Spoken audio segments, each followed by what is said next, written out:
Okay, well, um,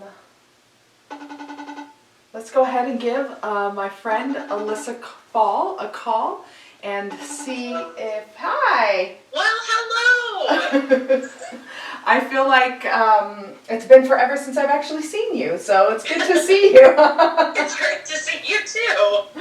Okay, well, this is my dear friend, Chaplain Alyssa Foll. She is working at a Adventist hospital in Chicago, and so I'm just going to ask her to introduce herself a little bit. We are talking about building authentic relationships. And so, Alyssa, can you tell us a little bit about who you are? Yeah. Hello, friends and members of the Haven Seventh-day Adventist Church, and probably far, far beyond that, perhaps even. Like Josie mentioned, my name is Alyssa Foll, and I work as a chaplain at Meta Health Adventist Medical Center, LaGrange. Josie had me say that on purpose because it's a whole mouthful. Yeah, it's hard to remember. But yes, I have been working as a chaplain for 6.5 years in the hospitals. But like your pastor, this is my first time to chaplain through a pandemic. Yeah. And this would be your first time to pastor through a pandemic, right, Josie? I think it's a lot of firsts for several people. And, exactly. Yeah, can you tell us a little bit about how, I know for us here, we've been sheltering in home officially for at least a week, but it's been 3 Sabbaths since we've actually worshipped in-face worships. And is that same thing happening where you are in Chicago? Yes. So last Sabbath evening, about 5 p.m., is when our shelter-in-place restrictions and regulations went into place that our governor had announced. But I kind of had been already practicing social distancing and whatnot, and a lot of the stores were already closed, so I kind of feel like it's been closer to 2 weeks. But yes, we're under the same kind of restrictions right now. But I feel really fortunate to be considered an essential worker as a chaplain, and that I'm still able to go into the hospital. I'm really, really proud of the work that's happening there every day, and getting to support our medical teams as they're caring for patients. Yeah. And so are you spending, just with the pandemic going on, are you spending more time working with the staff or working with patients? Or has it changed? Or? Yeah, great question. So, pre-pandemic, I would say a good maybe 70 to 80% of my time would be spent with patients and their families, right? Okay. And then my remaining time would primarily be with the staff and then maybe some administrative things that I need to take care of. I feel like it's completely flipped right now. So I'm probably spending 85-90% of time with staff. And then with patients, we made the decision, obviously, that if we had any patients who were positive or even under observation for COVID-19, we chaplains would not go to visit them, but would do kind of tele-chaplaincy through the phone or through video conferencing. And then we also realized on any given week, I could easily see over 100 patients. Yeah. And we realized, we don't want to accidentally or inadvertently become a carrier that spreads this. Right. Even though we're being very careful ourselves. Right. So even patients who are not in the hospital for anything related to COVID-19, we're still doing a lot of telechaplaincy and that type of thing. So it's really flipped our ministry kind of upside down right now. Yeah.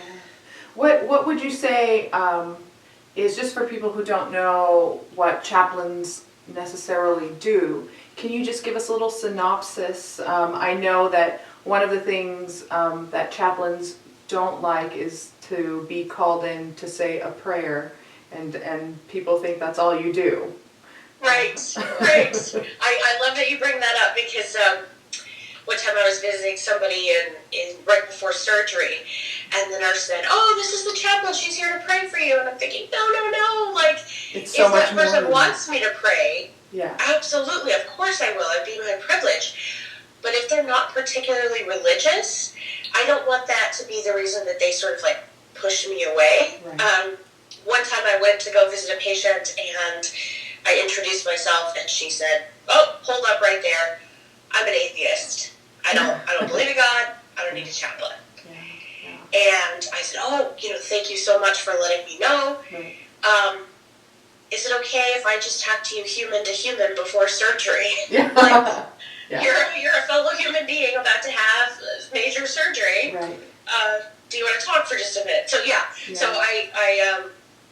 I try to meet people wherever they are. Yeah. That's the essence of chaplaincy. And I find that most of the time when people are in the hospital, they're feeling vulnerable, they're scared, they're way outside their comfort zone. They may or may not have a lot of familiarity with medicine. I take that for granted now because I'm in the hospital every day. But a lot of people have no idea what the acronyms stand for or kind of the flow and protocol of how things happen in a hospital. So it can almost have a feeling of being in a foreign country. So when I come in, I try to bring what's something that's familiar to them, what's some common ground that we can connect with, and then what spiritual needs do they have while in the hospital.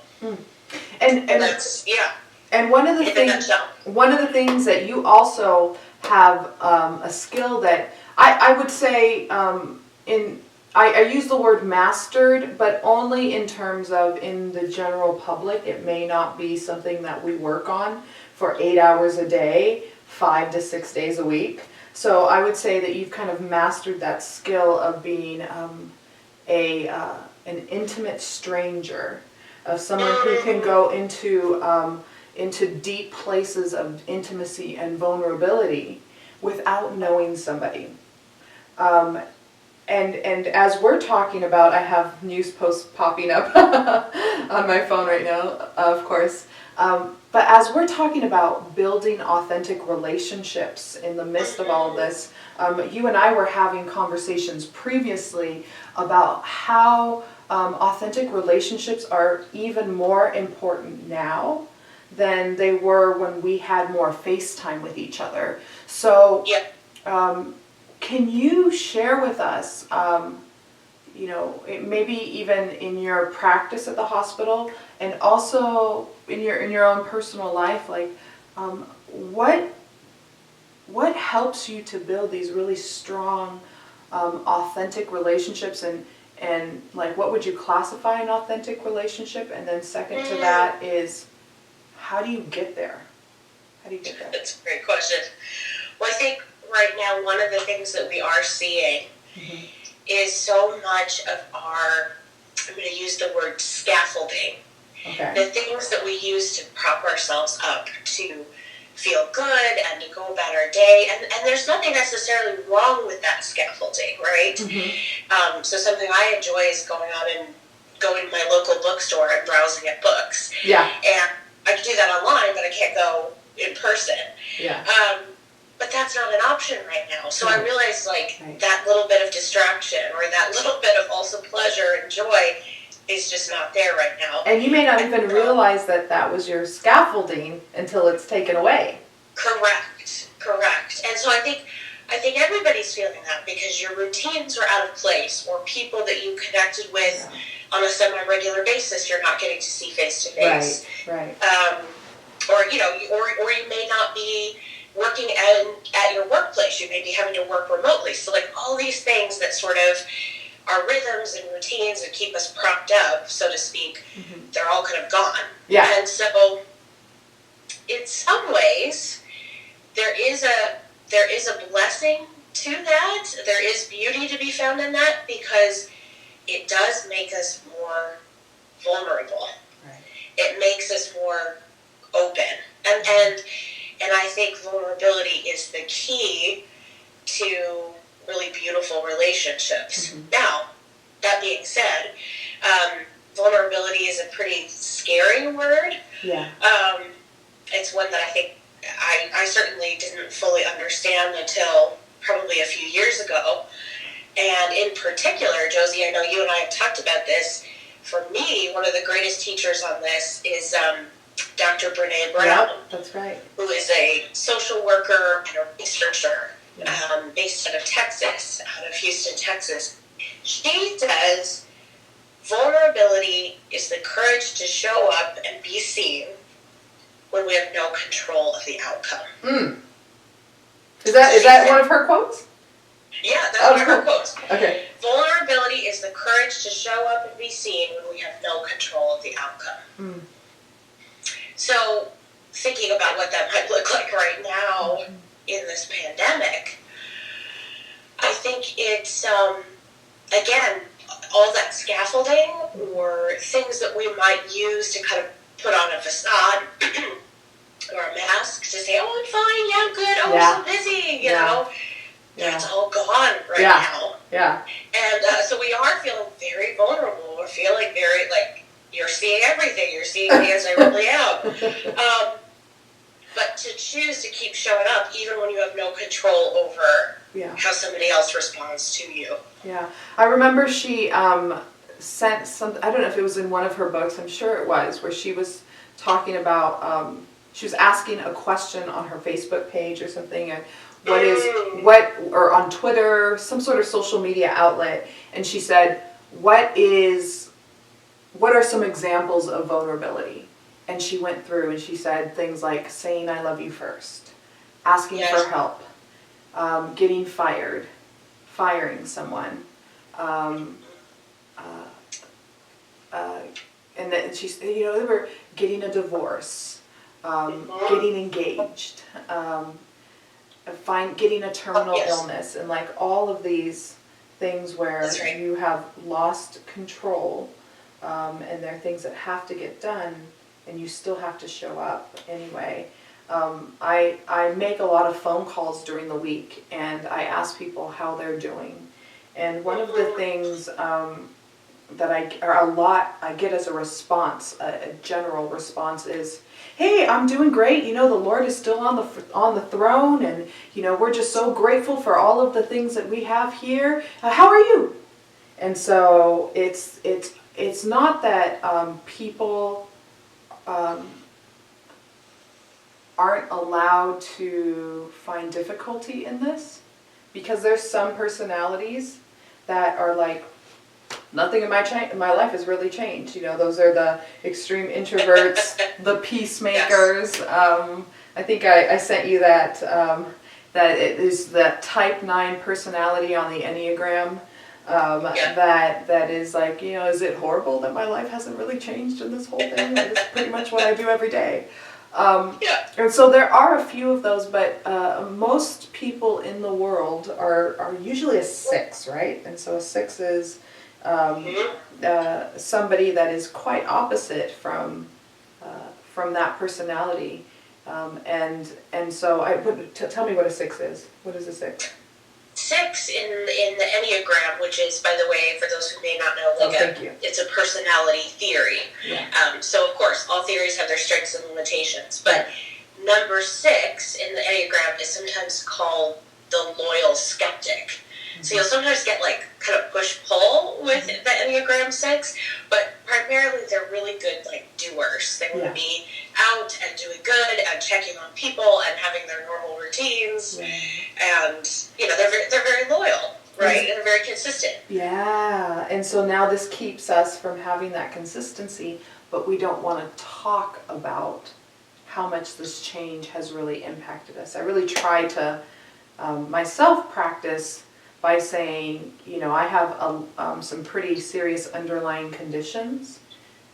So I've had to ask people to shop for me, to go to the post office for me, and to admit that I have doctors that are texting me every day saying, don't you dare get out of that house. You stay in your house, and having to explain that to people, hoping that if I set that up, then they in turn will say, yeah, this is how it's been hard for me. And sometimes it works, but other times people want to fix that and give me solutions. And so I have to make mental notes, so this isn't someone I can be vulnerable with. And so kind of picking and choosing. How do you choose who to be vulnerable with? And is that a good like model for what vulnerability looks like for building deeper relationships, or what? Yeah, absolutely, because I think what you're describing is vulnerability and then boundaries as well that goes with it, right? So one of the ways that we sort of test vulnerability is, I'm going to risk being vulnerable with you, Heidi, in this particular way. Yeah. And then what do you do with that? You know, what do you do with that trust or that information that I give you? And if you're able to be vulnerable back, Right. or if you're able to sort of stay with me in that pain or uncertainty or whatever, great. Then the next time I can like risk a little bit more. I can show up a little bit more. And sometimes, you know, when you get a response back of, well, let me help fix this. That's not what you're looking for. You know, that doesn't necessarily mean like, oh, I can never risk with them again. But it might mean, okay, let me pull back, let me recalibrate a little bit. Let me try this again in the future. But next time I might set a bit of a boundary to say, hey, I'm actually not looking for you to give advice or solutions, but just sympathize with me if you wouldn't mind. Like, just say, yeah, this sucks, you know, or how are you coping, right? You know. So then it's kind of modeling, like, this is what I hope to receive from you. Right. You know? And that's helpful because then people don't have to make assumptions as to what it is that you're looking for. Because some people may genuinely be looking for encouragement, and anything with sadness they personally can't deal with. And so they may be able to say, I don't know that I can be with you in that space. And sometimes it's helpful to know that, because they can be who they fully are and you can be who you are. But in these areas, I may not be able to have that conversation that I need, because we have such opposite needs. Which kind of, I'm going to transition us a little bit into one of the things that when you and I were talking on the phone yesterday had mentioned, is you really wanted to say something about the grief of all of these changes that majority of the people could be experiencing, and kind of let you take it from there.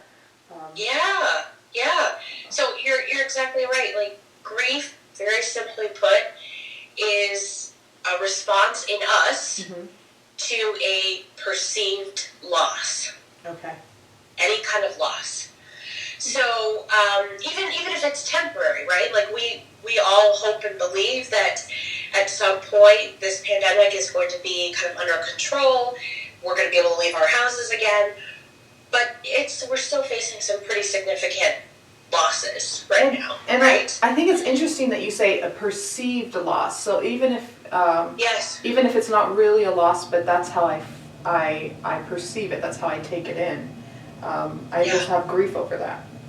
Right. Yeah. Or like you also mentioned, there are a few people, they're kind of rare, but there are some people who say, this hasn't really affected my day-to-day life so much. So maybe it doesn't feel as much like a loss or grief to them, because their routine is still kind of unchanged at this point. Yeah, and their routine may still change because they're getting a lot more phone calls than they used to get. You know, people are checking in on them and they're like, why is everyone checking in on me? My life is the same. So there's still some sort of change that's happening. Absolutely.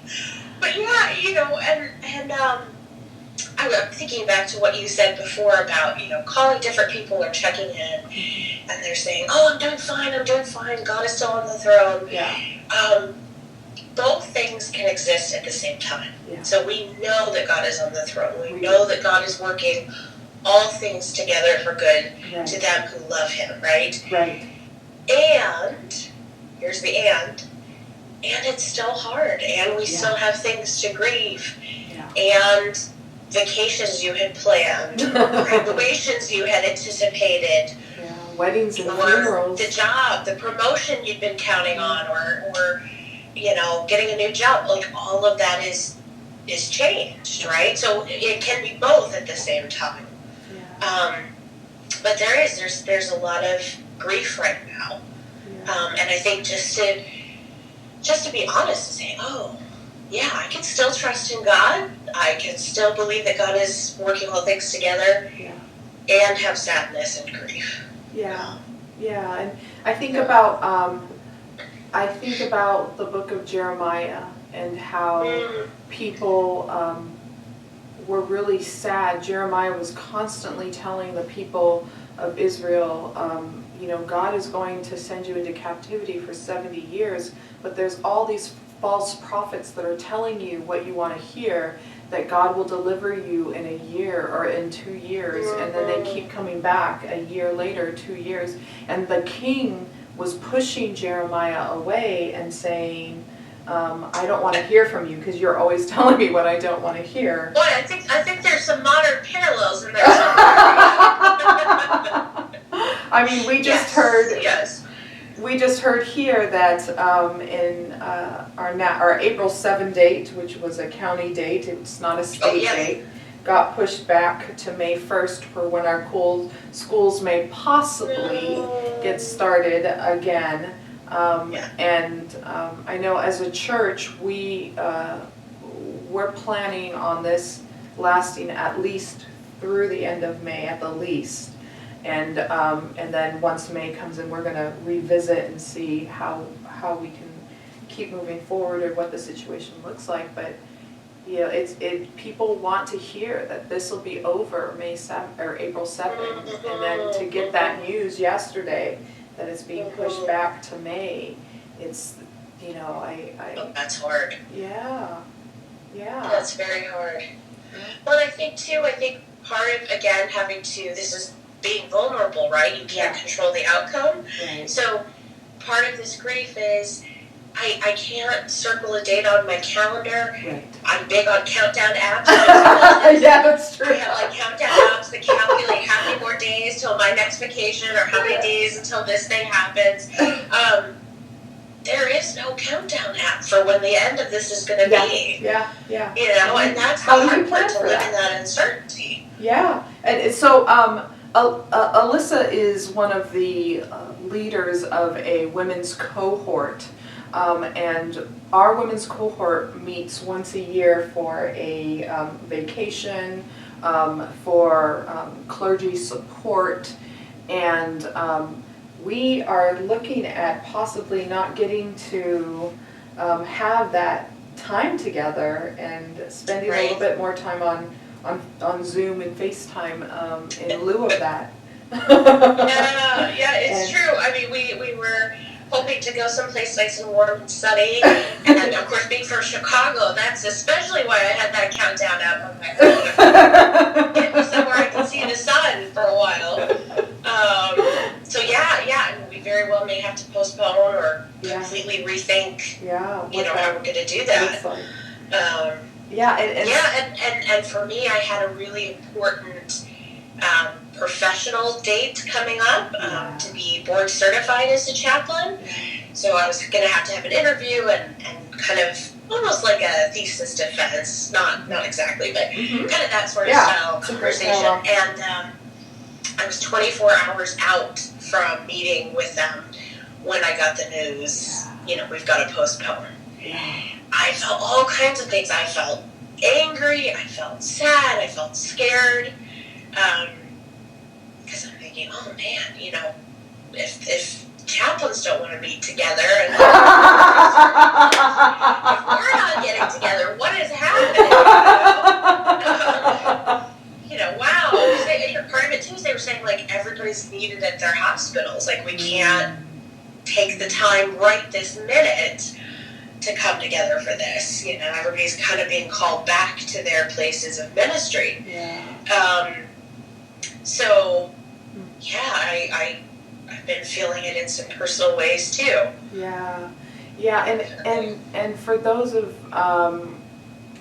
us that are experiencing grief and may not be able to recognize it, Elizabeth Kubler-Ross comes up with these stages of grief, and I know that there is usually you start with anger or denial, and then the idea is you move your way down these stages of grief, and maybe you can tell us a little bit more. And then once you get to acceptance, you're done with the grief.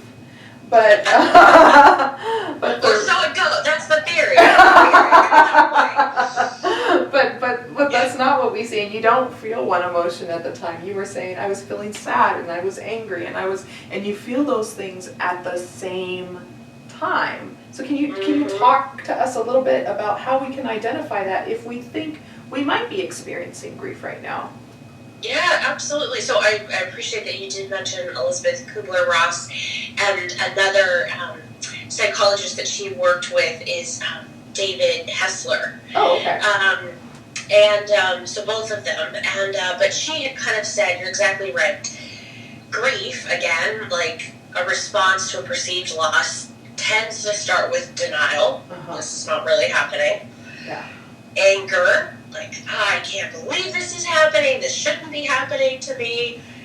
Then a bargaining sort of phase of like, okay, well, if I just get everything together, somehow I'll be able to manage this, or I'll be able to stay on top of this.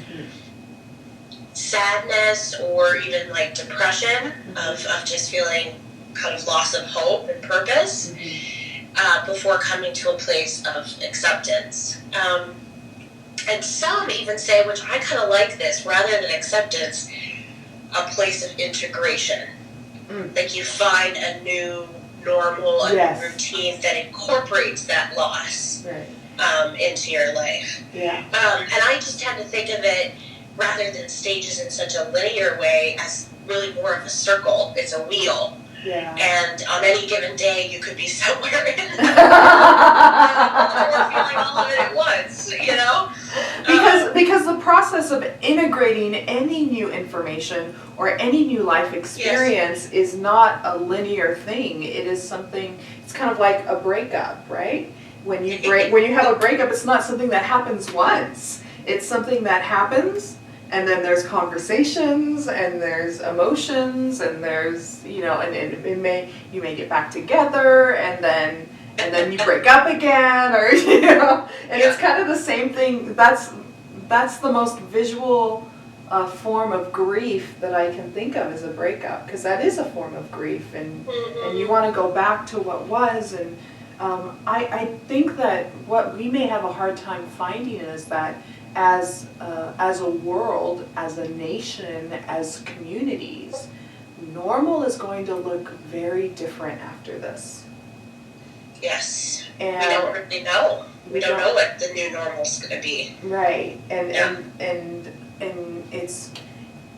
it's a new integration. It's integrating a new experience into our lives and being deeply impacted by it.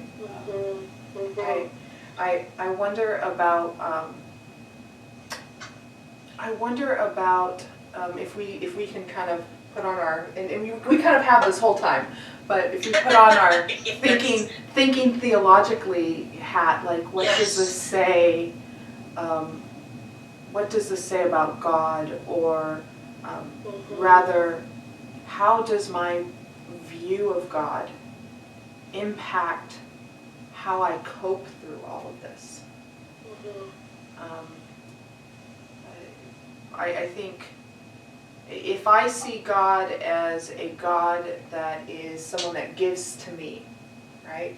And God is, dear Jesus, please fix this problem. Dear Jesus, please help me to get an A on my test. Dear Jesus, please help me to pass my board certification. Yes. Please let us still go to a warm, sunny place on vacation. But if that is the only part of our relationship with God, that's going to impact how we see God in the midst of this. Because right now it could be perceived as, I'm praying and you're not answering. Oh yeah. God, I pray this prayer a lot. God, get me out of this. Help, get me out of this. I don't want this.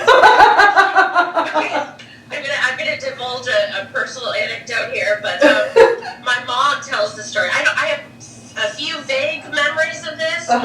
But when I was about 3 or 3.5, my parents had taken me to a state fair.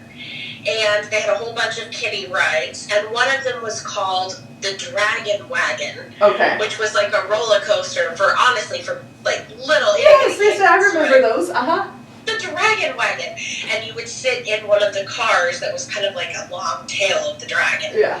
And for the most part, honestly, it was like going around in a circle. Like, it was not all that exciting. But there was a part of the Dragon Wagon ride where you would go up this hill and kind of turn and then pick up speed as you go downhill. Yeah.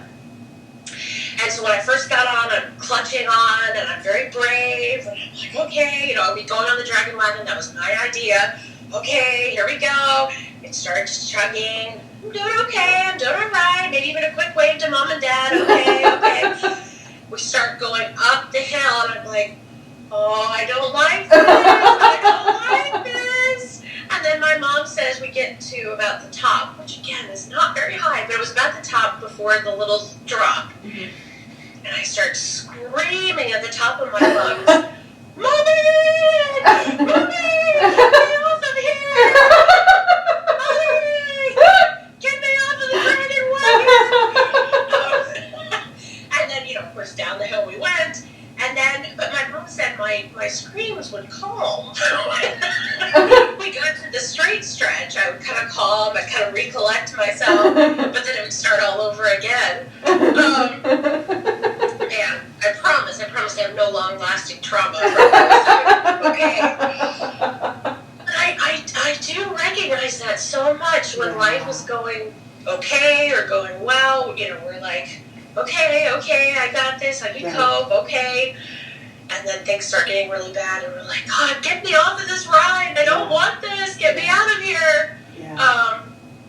And so often, what we know, what our faith teaches us, is that Christ became flesh. Christ became incarnate and came to be with us. And sometimes that does mean pulling us out of the situation or miraculously intervening. There are plenty of stories of that, and even in our own lives we can talk about. Right. But there also are times where God has to be like, hang in there. I'm on the Dragon Wagon with you. This does feel like the Dragon Wagon, though. And I think that's such a great illustration. It's such a great illustration because you look back on things like the Dragon Wagon. I know what you're talking about. I've been on one of those rides. And you have your Dragon Wagon, and you look back as an adult, and you're like, gosh, I was so little that mountain going up looks more like a molehill to me now. And I love that because if we think about our spiritual experiences with God,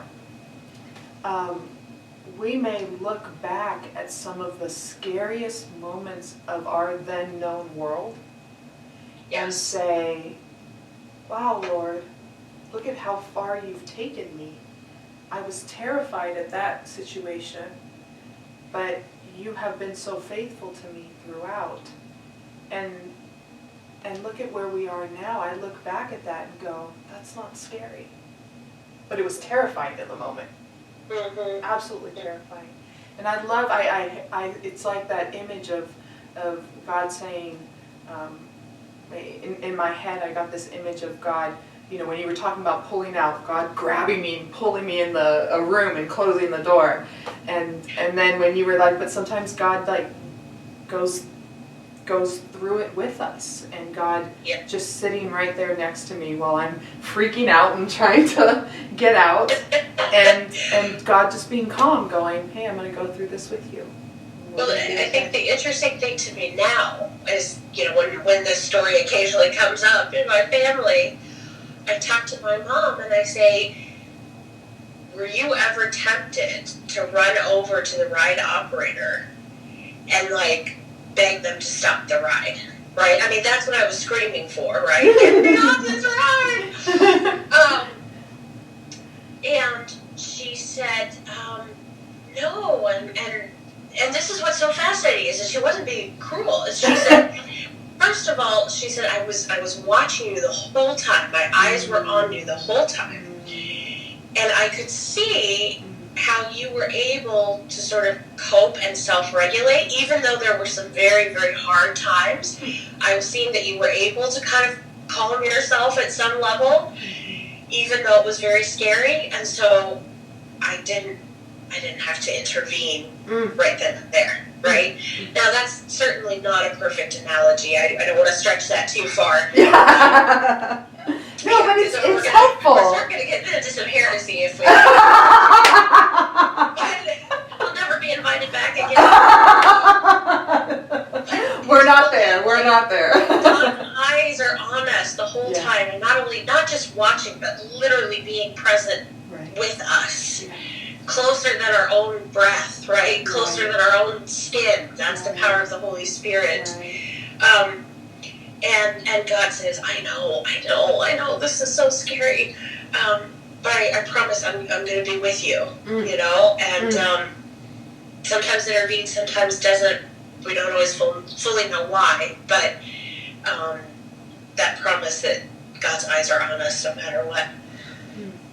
Yeah. You said something that your mother said, and I thought that it might be helpful as we continue talking about coping and self-regulation. Yes. So let's make sure that we define those words for those who may not know what self-regulation may mean. I think most people know, how do you cope? Like, how are you coping? Like, that's a pretty... Right. But talk a little bit about what self-regulation is, and then how do we cope when people can or cannot self-regulate? And how do we share coping when my way of coping is different from your way of coping? Yes. But yes. I know I always ask you two questions, sorry. I'm glad to know I'm not the only one that does that, because I often ask double and triple questions. Oh, right. One thing at a time. So this is kind of my own definition, but I feel like self-regulation is, I'm trying to come back to homeostasis, right? Like I'm trying to get balanced, I'm trying to kind of come back to my normal, whatever that is. And so coping might be something that's trying to help me come back to that normal homeostasis, where I feel self-regulated. I feel like, oh yeah, okay, I'm able to manage my emotions, or I may have times of fear, I may have times of intense grief, I may have times of anger, but at the end of the day, or at the end of that bump, so to speak, I'm able to kind of come back to status quo. Yeah. And so, yeah, what do we use to cope? And we know, I mean, as human beings, we use all kinds of things to cope, right? From talking to a friend, or exercising, to, frankly, in my case, eating more junk food than I really should right now. I'm with you. Thinking, I just threw away a box of chocolates. Cookies. They're helping me cope. So that, and sometimes, again, because we're imperfect human beings, sometimes our coping skills actually are less than helpful, or they create another problem on top of it, right? And that's the challenging part. But yes, everybody's coping in different ways.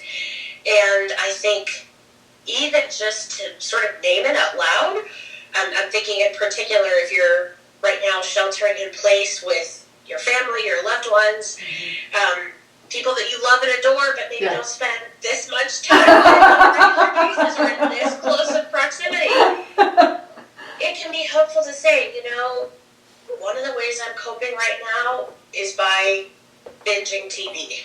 Yeah. I feel better when I'm binging TV.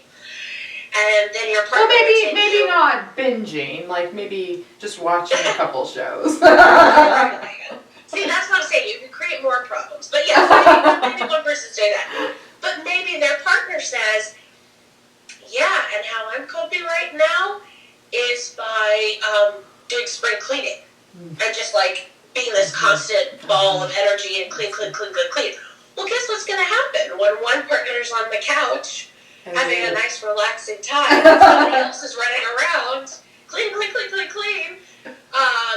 They're both going to start making up stories about each other, right? In your own mind. And be like, so I'm the one watching TV, seeing my partner clean. Like, they just don't know how to chill out. Yeah. Like, don't know how to just stop. take it easy. We're going to be here for a long time. Like, there's plenty of time to clean. Relax and leave me alone. And the partner who's cleaning is like, they're being so unhelpful. Like, and this lazy. is the time for us to be productive. This is the time for us to get these things done. Right. I can finally get to all my to-do lists that I've had. But just being able to name, like, this is how I'm coping today. This is what I'm doing to try to help myself cope. And to recognize we sometimes do that in very different ways. And then can get frustrated with each other because we don't fully recognize what's happening, what's going on. Yeah, and I think that that's helpful because, you know, we spend our whole lives in our heads. So we understand the context in which we make decisions. But when there are people that have different life experiences and different ways of perceiving the world, different ways of how do you say, getting energy back? Like, the way I get energy is by interacting with people. And so I found that this morning, it was really, really nice because I feel like my job has tripled, and because there's so many things that I have to learn that's new. And so it takes a lot more time to do it than if I knew how to do it. So as I'm setting all these new things up, it's taking more time. So I finally had some time to sleep, and I slept until 10 o'clock today, which is like unheard of for me generally. I wake up at like 7:30 in the morning. And I was so grateful because I woke up to my sister going, I found a new way for us to stay connected. Here's this, and all these messages, because she's Marco Poloing with me, and so we're gonna Marco Polo, and it is her. She's an introvert, so this is her dream come true, where she can just connect with people, check in, and I had another friend that said, you know, introverts have been preparing for something like this our entire lives. And so, you know, I'm getting from some other friends constant text messages that make me laugh, and text message check-ins so they don't have to have these conversations, because when you talk with me it's like a 15-minute conversation. Whew, you know, because for me, I get my energy when I'm interacting and talking with people. And so there's just such different ways of seeing the world and such different ways of coping. Well, I'm just getting such a kick to hear you say this, because I was emailing with a friend of mine who's introverted and a librarian, and she's having to work from home right now, and I said, hey, you know, this is your time to shine, right? Like, how are you doing? And she said, you know, I always thought if we were going to have to go through something like this, there was going to be more reading and less Zoom conference calls. All my extrovert friends won't leave me alone. No, and of course she's happy to connect with people too. But I get it, right? Again, everybody's processing and coping in a different way. Well, and maybe than what you'd even imagined. And I love that we're talking about this because, and I love that you said something about, you know, we tell ourselves these stories in our head about other people, of course, glorifying ourselves or allowing ourselves to be the hero of that story. Yes. And everyone else is the villain if our story is rattled in any way. And so it really, again, pushes us back to where at the beginning of the conversation we were talking about vulnerability. And so for me to be able to be that person, which I'm not, by the way, I'm totally the person that's doing spring cleaning or doing a million things at once, you know. Yep. But me as that person that's like, I just need to sit and relax and watch TV, seeing someone else do some spring cleaning, being able to say, I would really love for you to sit and watch a movie with me. That would be important. And it doesn't have to be right now, but at some point, can we make that time? Because this is how I get my energy back. I'd love to do that with you. Yes. And to even address the fact that I know this is important to you, but being able to stop and relax is important to me right now. And so I love you and I care about you. I'm not going to be helping because right now this is what I need.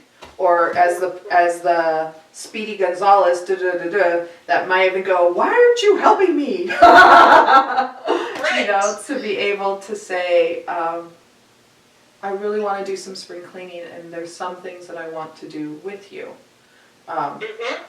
Can we do this project together and can we make up the time?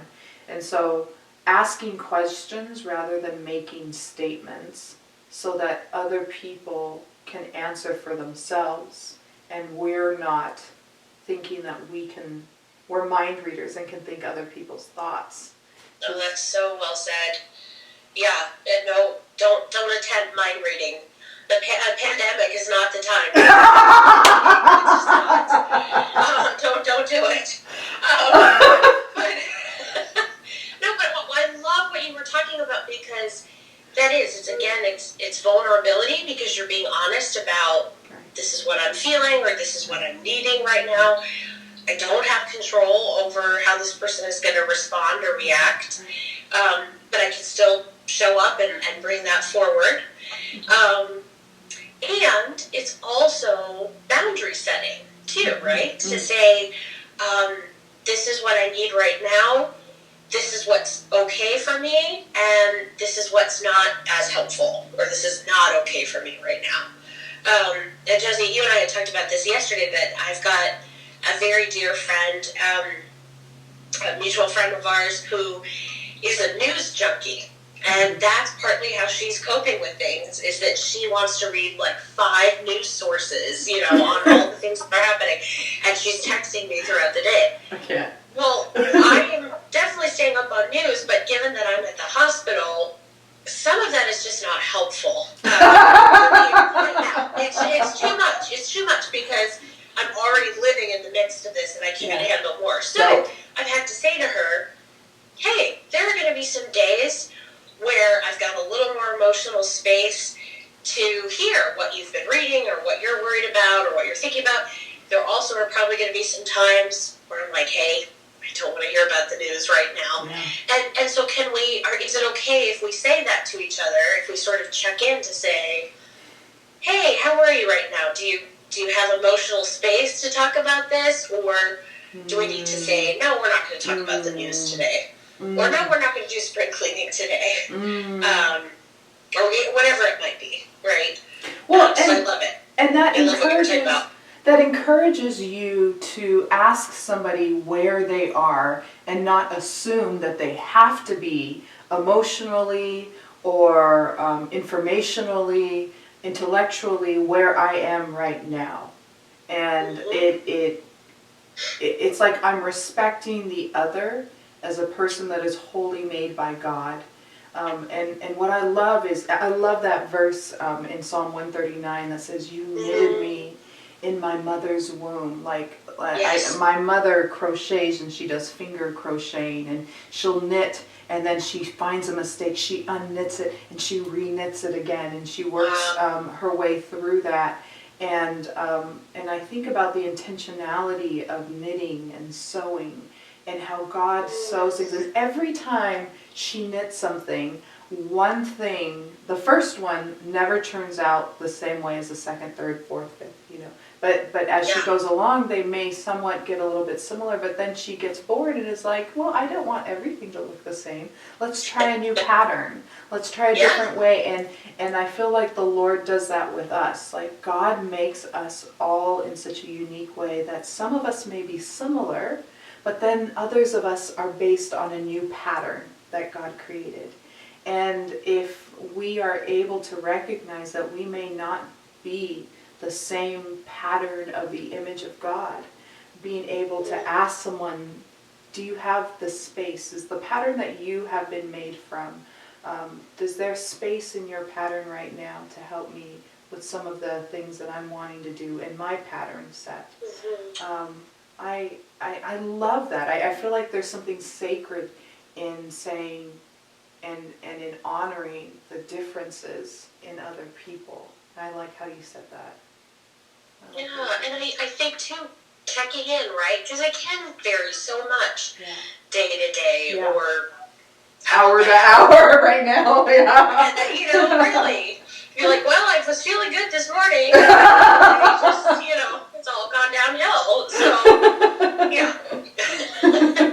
yeah, absolutely. I feel like one of my favorite things that I learned from a chaplain colleague, after we would lead support groups, like grief support groups, and we all had gathered and we had done some really hard, like sacred, holy work.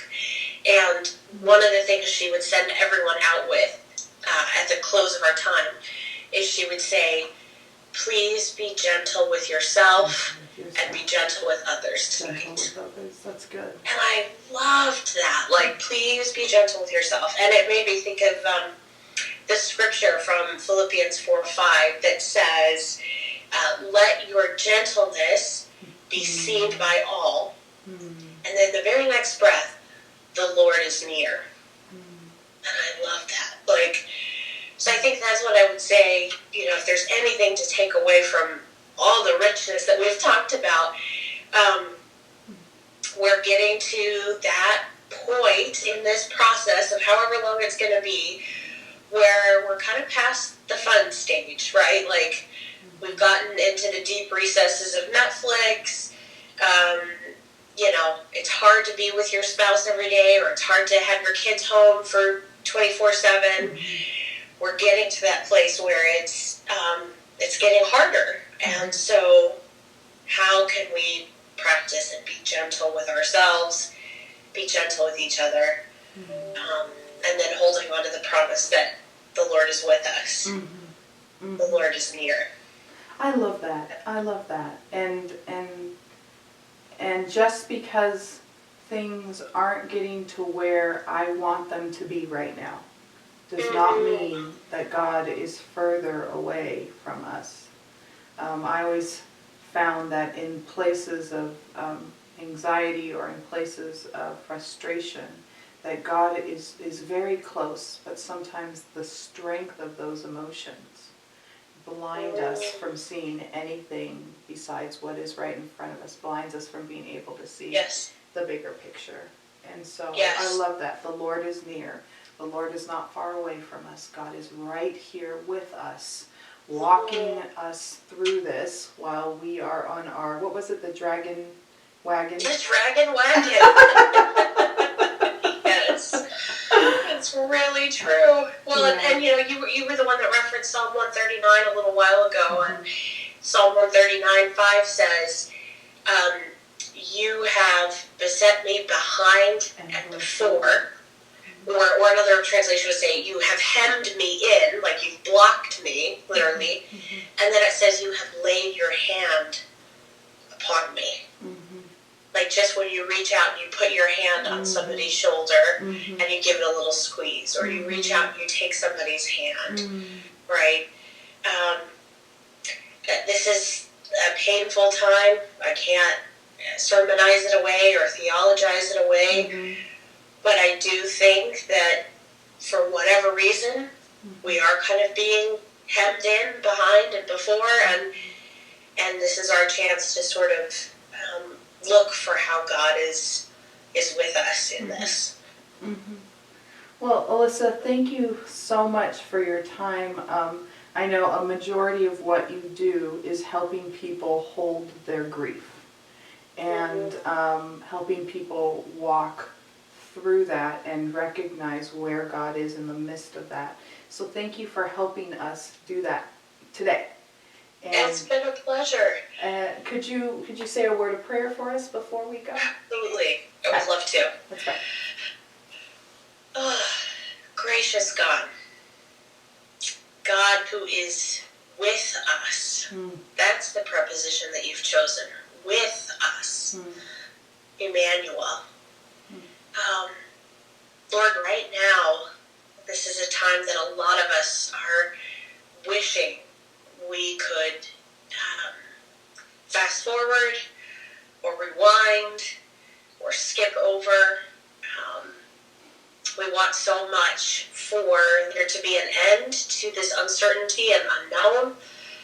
And we also want to know that our loved ones are going to be okay. Mm-hmm. And that our jobs are going to be okay. Mm-hmm. And our routines someday will go back to normal. We hope and long for all of those things.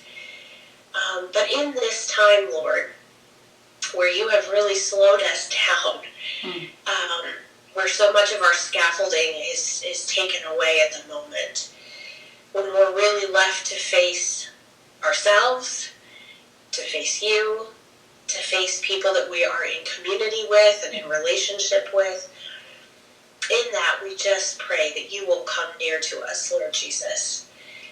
Give us patience, give us gentleness with one another, give us the ability to communicate, to ask for help, or to ask how someone else is feeling. Give us the ability to continue to just take care of each other well. And we thank you that you have promised that you would be with us, that you are near. So we love you, Lord Jesus, and we just praise you for your witness with us tonight. In Jesus' name we pray. Amen. Amen. So just so you know, this recording was done on Friday, but you are seeing it at 1 o'clock on Saturday, and it will be here on our YouTube channel. Alyssa, thank you so much. We ended it just in time. My phone just told me I had 20% battery, so. that was excellent timing. So, very good. Thank you for watching. Thank you for being here. Did you want to say one more thing? Thank you, Josie. I just was going to say thank you so much for this time. And Josie, I hope you were gentle with yourselves. Thank you. And viewers, wherever you are, be gentle with yourselves, be gentle with others, and bless you all. Okay. All right. Well, have a wonderful Sabbath. Hold on a sec. I'll end this, and then we'll end our conversation. Thank you so much.